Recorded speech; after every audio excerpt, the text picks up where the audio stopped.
Hello friends, welcome to our channel. आज के video हमारे होने वाला है रीजनिंग के प्रैक्टिस सेट के ऊपर। जैसे कि आप देख पा रहे होंगे किस तरह के क्वेश्चन को आज मैंने अपनी वीडियो में इंक्लूड किया है। इन्हें हम जो एक खास ट्रिक की हेल्प से सॉल्व कर रहे हैं।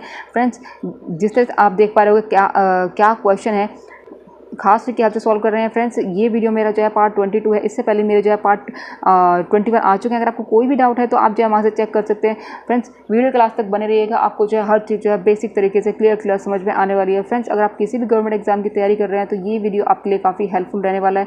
तो फ्रेंड्स, बिना देर किए हुए शुरू करते हैं वीडियो को और चलते हैं अपने पहले क्वेश्चन की तरफ। अब पहला क्वेश्चन की बने निम्नलिखित प्रश्न में से दिए गए विकल्पों में से विषम अक्षर समूह को हमें जो है बताना है। अब देखो, विषम अक्षर का मतलब यहाँ पे देखो जो अलग होगा पैटर्न से वही जो है हमारा विषम होगा। अब देखो क्या है यहाँ पे JMPS, मतलब कि यहाँ पे जो है इस तरह से जो है चल रहे हैं। आप इस तरह से चलोगे तो प्लस करके जाओगे, इस तरह से और इस साइड से चलोगे तो आप माइनस करके जाओगे। अब देखो कैसे देख लेते हैं। SPMJ, जे के बाद अगर मैं जाऊँ KL, मतलब कि 2 मिस करूँ, हाँ जी 2, और तीसरे नंबर पे मेरे जो है M होगा। M के बाद में अगर मैं 2 मिस करूँ NO, मतलब कि 2 मिस करूँगी, ठीक है। इसी तरह से P के बाद भी जो है मैं 2 मिस करके S पे पहुँचती हूँ, हाँ जी 2 मिस करके PQR, और 2 जो है हमारा मिस हो जाता है। इन द सेम वे इसी में भी यहाँ पे भी देखो आप चेक कर सकते हो। O के बाद हमारा क्या है QR, मतलब कि R आ चुका है, ठीक है, 2 मिसिंग है। और यहाँ पे देखो R के बाद भी हमारा 2 मिसिंग है, और U आता है, यू के बाद मेरा 2 मिस करके एक्स आता है, ठीक है। तो ये भी हमारा जो है इसके अनुसार चल रहा है। अब देखो इसको चेक कर लेते हैं। ई के बाद मेरा जो है 2 मिस करके एच आता है, EFG, हाँ जी एच आता है। और इस तरह से के के बाद एच के बाद सॉरी के आता है, हाँ जी 2 मिस करो IJ, फिर इसके बाद के आता है, ठीक है। और इसके बाद के बाद भी आप जो है 2 मिस करके एन पे पहुंच सकते हो, KLM, हाँ जी, तो अब हमारा एन आता है तो 2 मिस करके आता है। अब क्या इसमें भी यही पैटर्न फॉलो होता है। पी के बाद हमारा क्या आता है QR, फिर एस आता है, मतलब कि 2 मिस हो चुके हैं। एस के बाद हमारा क्या है डब्ल्यू आता है, TUVW, यहाँ पे जो है 3 मिस हो चुके हैं। तो ये ही जो है हमारा जो है विषम होगा, औरों से भिन्न होगा। ऑप्शन 4 हमारा जो है यहाँ पे करेक्ट आंसर है। उम्मीद करूँगी आपको जो है क्लियर हो रहा होगा। चलते हैं नेक्स्ट क्वेश्चन की तरफ। अब नेक्स्ट है, एक महिला की ओर संकेत करते हुए विकास ने कहा, वह मेरे पिता की पत्नी की बेटी है, वह महिला विकास से किस प्रकार संबंधित है। देखो इस तरह के क्वेश्चन को आपको देखते जो है तुरंत ग्राफ बना लेना है और अपने से रिलेट करके क्वेश्चन का आंसर फाइंड करना है। अब देखो क्या कह रहा है, विकास है जो बोल रहा है, क्या बोल रहे हैं, हाँ जी किसी की बात कर रहा होगा। अब देखो किसी महिला की वो बात कर रहा है, तो अब इसको ऐसे रहने देते हैं। क्या कह रहा है, मेरे पिता, उसके पिता पे पहुंच जाओ। विकास का पिता कौन होगा, ये होगा, ठीक है। देखो इसको नीचे कर लेती हूँ मैं यहाँ पे, हाँ जी क्या कह रहा है विकास का, देखो ये विकास है, उसका पिता, ये जो है उसका पिता है, मतलब प्लस साइन से हम इसको शो करते हैं। पिता की पत्नी, पत्नी का मतलब ये जो कर्व लाइन हमारी जो है यहाँ पे बनती है, पत्नी हो गई ये माइनस में। और वो कह रहा है पत्नी की बेटी है। देखो उस महिला की जो हमने बात कर रहा है, ये जो महिला है, हाँ जी ये जो है उसकी पत्नी की बेटी है। तो अब देखो ये वो महिला है, महिला का मतलब माइनस है। तो क्या कह रहा है, विकास से किस प्रकार संबंधित है, इसका महिला का आपको रिश्ता आपको बताना है, हाँ जी इसका आपको रिश्ता बताना है। ये किस प्रकार संबंधित है, इसकी बात करनी है, ठीक है। तो ये विकास की बात नहीं करनी है कि विकास क्या संबंधित है, इस महिला की बात करनी है कि महिला जो है विकास से किस प्रकार संबंधित। महिला की बात करेंगे तो ये जो है हमारा हो जाएगा उसकी बहन होगी, ठीक है। जैसे कि ये जो है उसके पति पत्नी है तो ये जो है उसके बच्चे ही होंगे, ठीक है। तो ये जो है उसकी बहन होगी। अगर वो विकास की बात करता तो यहाँ पे जो है उसके वो भाई होगा, ठीक है। उम्मीद करूँगी ये जो है क्लियर हो रहा होगा। अब चलते हैं नेक्स्ट क्वेश्चन की तरफ। अब नेक्स्ट है, दिए गए शब्दों को अर्थपूर्ण क्रम में रखना है और दिए गए विकल्प में सबसे उचित क्रम को आपको चुनना है। हाँ जी क्या शब्द हैं, जाति है, परिवार है, नवविवाहित जोड़ा है और वंश है।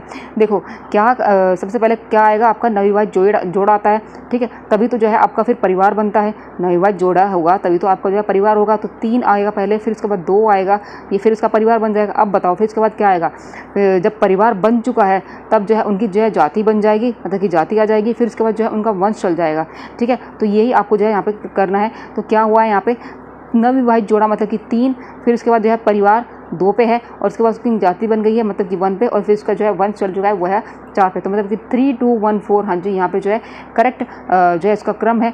तो ऑप्शन 4 है यहाँ पे आप जो है करेक्ट है। उम्मीद करूँगी ये भी जो है आपको क्लियर हुआ होगा। चलते हैं नेक्स्ट क्वेश्चन की तरफ। अब नेक्स्ट है, नीचे दी गई आकृति में कितने त्रिभुज हैं ये हमें बताना है। देखो कि सबसे पहले तो आप इस यहाँ पे आप देखो कितने त्रिभुज की बात कर रहा है। पहले हम जो है सबसे बड़े वाले में हम फाइंड करेंगे, ठीक है। अब देखो ये सबसे बड़े वाला है, मतलब 2 लाइन आपको देखनी है, एक ये वाला एक ये वाला, 2 हो चुके हैं और एक सबसे बड़े वाला। तो कितने त्रिभुज यहाँ पे निकल चुके हैं, सबसे बड़े में 3 निकल चुके हैं। इन द सेम वे अब देखो अब आपको बात करनी है यहाँ पे, हाँ जी एक मिनट, यहाँ पे 3 निकल चुके हैं ना। अब देखो इस वाले त्रिभुज की हम बात करते हैं। इसमें आपको देखो एक ये वाला दिखाई दे रहा है, एक ये वाला, और एक जो है ये जो है बड़ा है ही। तो यहाँ पे कितने त्रिभुज हो गए? यहाँ पे भी आपको 3 त्रिभुज हो चुके हैं। अब कौन बचता है? अब आप उसकी बात करते हो। देखो यहाँ पे आपको ये वाला आपको जो है बच चुका है, ठीक है। अब देखो 3 और 3 और ये वाला अगर आप में जोड़ दोगे तो टोटल हमारा जो है 7 यहाँ पे जो है त्रिभुज निकलते हैं। और यहाँ पे आपको कोई भी जो है त्रिभुज नहीं दिखाई दे रहा है जिससे कि जो है निकल रहा है। टोटल यहाँ पे 7 ही यहाँ पे त्रिभुज आप जो है इससे आकृति से बना सकते हैं। टोटल 7 यहाँ पे हमें त्रिभुज। ऑप्शन 2 हमारा जो है यहाँ पे करेक्ट आंसर है। उम्मीद करूँगी ये भी जो है आपको क्लियर हुआ होगा। चलते हैं नेक्स्ट क्वेश्चन की तरफ। अब नेक्स्ट है, नीचे एक घन की 3 अवस्थाएं दर्शाई गई हैं, अल्फा युक्त फलक के विपरीत क्या आने वाला है, ये हमें बताना है। देखो इस तरह के क्वेश्चन में मैं आपको कई बार बोला है, देखो आपको जो है कॉमन फाइंड कर लेना है। सबसे पहले आपको कॉमन फाइंड करना है। अब देखो यहाँ पे अल्फा के विपरीत ही बता रहे, तो अल्फा जो है हम यहाँ पे कॉमन हमें मिल गया है, कॉमन हमने फाइंड कर लिया है। अब क्या करना है? देखो जब भी जो ये वाला फलक होता है, मतलब इससे जो है 4 ही तो जुड़े होते हैं। एक ये वाला फलक जुड़ा होता है, एक इधर फलक जुड़ा होता है, एक इधर जुड़ा होता है, मतलब 4 जुड़े होते हैं, ठीक है। इतना समझ गए आप। अब देखो 2 पे उसने बोल दिया कि भाई ये है, 2 फलक पे उसने बोल दिया एक ए है और इधर क्या है, एक पे डेल्टा है, ठीक है। आप इसको ऐसे भी कर सकते हो, एक पे ए और डेल्टा है, ठीक है। मतलब कि और दूसरे जो 2 बाकी के बचे, मतलब कि उस पर क्या आएगा, थीटा आएगा, जैसे कि हम यहाँ से देख रहे हैं, और बीटा आएगा, ठीक है। थीटा, बीटा, डेल्टा और ए आ चुका है, बाकी का बच गया है हमारे पास पी। तो वही जो है उसके विपरीत आने वाला है, क्योंकि यहाँ पे जो है अल्फा है, ठीक है। 6 ही तो फलक होते हैं और जो है हमारा बच गया इन 5 में से, वो है हमारा पी। तो पी ही जो है अल्फा के बिल्कुल जस्ट विपरीत होगा। अब आप इसको ऐसे भी देख सकते हो। देखो यहाँ पे आपको क्या करना है, मैंने आपको कॉमन बोला है, कॉमन आपने फाइंड कर लिया है। यहाँ पे आपको थीटा और बीटा दिखाई दे रहा है, थीटा और बीटा आपको यहाँ पे दिख गया है। ये वाला फलक पे, ये वाले फलक पे कौन जाके जुड़ेगा?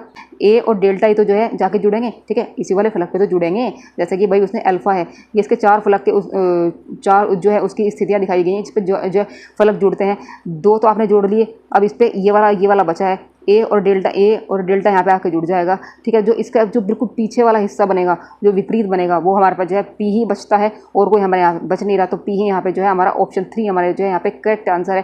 देखो इस तरह के क्वेश्चन को आप बहुत आसानी से सॉल्व कर सकते हो। जैसे कि मैंने आपको बोला है, कॉमन फाइंड करिए और जो है क्वेश्चन को आंसर तक पहुँच जाइए बहुत जल्दी से। चलते हैं नेक्स्ट क्वेश्चन की तरफ। अब नेक्स्ट है, कौन सी उत्तर आकृति प्रश्न आकृति के प्रतिरूप को पूरा कर देगी? देखो इसको ऊपर कर लेते हैं यहाँ पे। हाँ जी, प्रश्न आकृति दी हुई है और उत्तर आकृति हमारे सामने जो है दी हुई है। अब देखो यहाँ पे आपको पूरा करना है कौन सी आने वाली है। देखो क्या बनेगा, आपको बिल्कुल सेम जैसा कि यहाँ पे दिया हुआ है ऐसा ही आपको बना लेना है। ये ऐसा बनेगा समथिंग समथिंग, ठीक है। तो ये आपको फाइंड करना है कि कौन से उसमें आपको दिखाई दे रहा है, और बीच में 2 लाइनें जरूर जाएंगी, ये वाली, ठीक है। अब देखो ये आपको कौन से उसमें दिखाई दे रहा है, उत्तर आकृति से आप जो चेक कर सकते हो।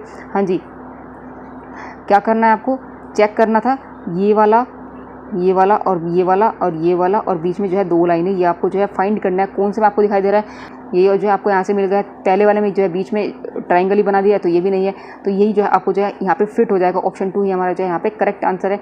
उम्मीद करूँगी ये भी जो है आपको क्लियर हुआ होगा। चलते हैं नेक्स्ट क्वेश्चन की तरफ। अब नेक्स्ट है, यदि एक दर्पण को ए बी रेखा पर, हाँ जी, ऐसे रख दिया है, तो दी गई उत्तर आकृति में से कौन सी आकृति प्रश्न आकृति का सही दर्पण प्रतिबिंब होगी? हाँ जी, प्रश्न आकृति दी हुई है, उत्तर आकृति में से आपको बताना है। यहाँ पे उसने दर्पण रख दिया है, तो क्या बनने वाला है इधर साइड, ये आपको बताना है। हाँ जी, देखो क्या करना है, देखो बिल्कुल जो हमारे इधर होता है ना, इस वाले फेस पे, वो बिल्कुल जाके इधर बनता है, और जो इधर होता है वो इधर आके बनता है, मतलब कि समझ गए आप।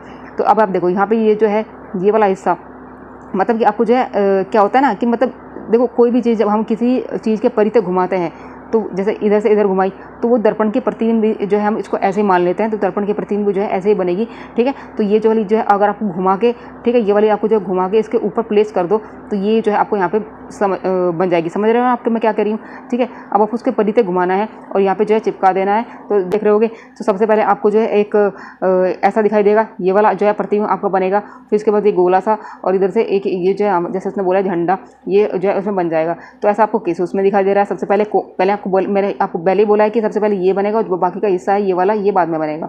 तो ऐसा तो आपको जो है इसमें नहीं दिखाई दे रहा है, इसमें भी दिखाई दे रहा है, इसमें भी।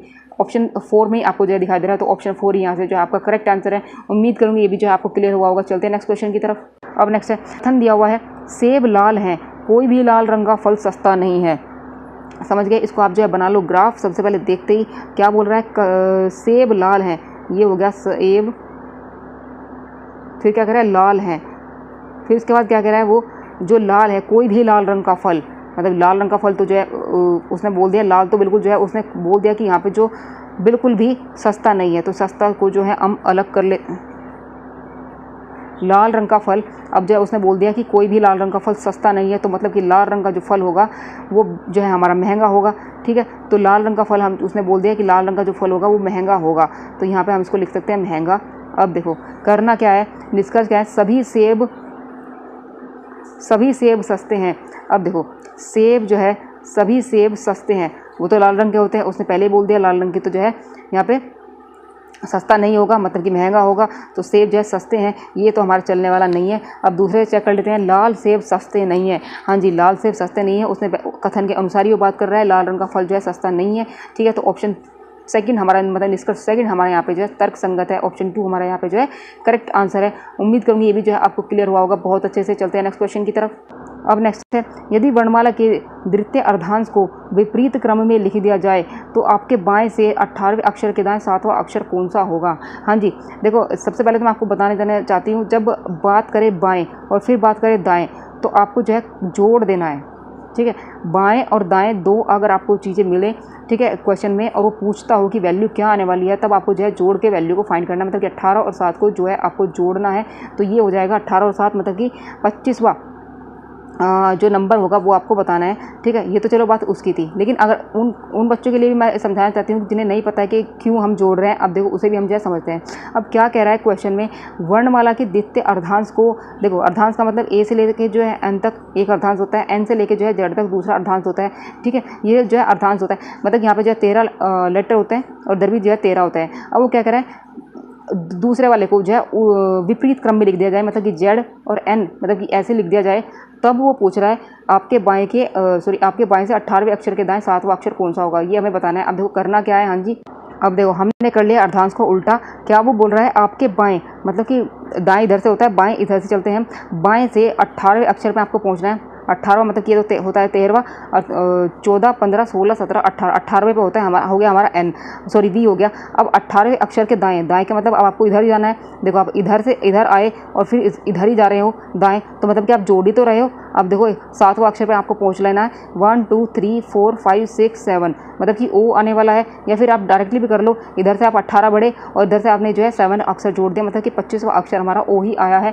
ठीक है, इसीलिए मैं आपको पहले बोला था कि बाएं और दाएं दिया हुआ हो, आपके बाएं और फिर उसमें पूछ रहा हो उस अक्षर के दाएं, तब आपको जो है डायरेक्टली आप इसको जोड़कर जो है क्वेश्चन का आंसर को फाइंड कर सकते हैं। उम्मीद करूँगी ये भी जो है आपको क्वेश्चन क्लियर हुआ होगा बहुत अच्छे से। चलते हैं नेक्स्ट क्वेश्चन की तरफ। अब नेक्स्ट है, निम्नलिखित में से कौन सा आरेख गांव, शहर और राज्य के बीच सही संबंध को सही रूप से दर्शाता है। हाँ जी, देखो आप पहले तो ये देख लो आप इसको ग्राफ के रूप में बनाओगे कैसे। गांव जो है बहुत छोटा सा हिस्सा होता है। ठीक है, शहर के मुकाबले की बात करें अगर हम, तो गांव जो है शहर के अंदर आ सकता है। हाँ जी, शहर बड़ा होता है। अब वो कह रहा है शहर, फिर अब वो कह रहा है राज्य की बात कर रहा है, तो राज्य के अंदर ही तो गाँव शहर आते हैं। ठीक है, तो राज्य के अंदर हमारा जो है शहर आएगा और शहर के अंदर हमारा गांव आएगा, मतलब इस तरह का ग्राफ जो है हमें यहाँ पे देखने को मिलेगा। अब आप देख सकते हो किस ऑप्शन में आपको इस तरह का दिख रहा है। ठीक है, तो ऑप्शन 2 ही हमारा जो है यहाँ पे करेक्ट आंसर है, जिसमें आपको इस तरह का दिखाई दे रहा है। तो ऑप्शन 2 हमारा क्या करेक्ट आंसर है। उम्मीद करूँगी आपको जो है आज के वीडियो में बहुत अच्छे से हर चीज़ जो है क्लियर हुई होगी। तो फ्रेंड्स कैसा लगा ये वीडियो, अगर वीडियो अच्छा लगा हो तो लाइक कमेंट शेयर जरूर कीजिए, चैनल को सब्सक्राइब जरूर कीजिए, जिससे कि आपको नए नए नोटिफिकेशन मिलता रहे। तो फ्रेंड्स आज के वीडियो में बस इतना ही, कल फिर मिलते हैं एक नई वीडियो में, तब तक के लिए जय श्री राम।